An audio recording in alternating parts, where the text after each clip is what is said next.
কাঁঠালের বীজ দিয়ে এত সুন্দর ধোঁকা বানানো যায়, আগে জানলে কাঁঠালের বীজ ফেলতাম না। হ্যাঁ বন্ধুরা, এটা খাবার পর তোমরাও ঠিক একই কথা বলবে। কাঁঠালের বীজ সেদ্ধ করে খোলা ছাড়িয়ে কাঁচা লঙ্কা, আদা, মৌরি দিয়ে মিক্সিতে পেস্ট করে নিও।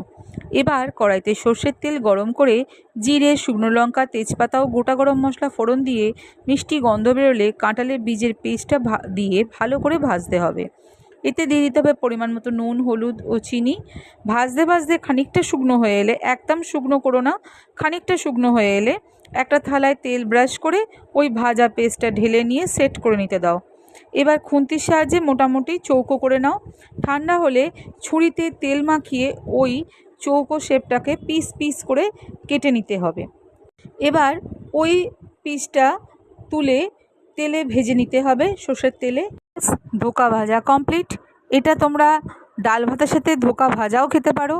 আবার ডালনা করার জন্য, ধোঁকার ডালনা করার জন্য এবার ধোঁকা ভাজা তেলে শুকনো লঙ্কা, জিরে ও গোটা গরম মশলা ফোড়ন দিয়ে আলু ভেজে নাও। আদা, কাঁচা লঙ্কার পেস্ট ও টমেটো কুচি, নুন, হলুদ, সামান্য চিনি দিয়ে ভালো করে কষতে হবে।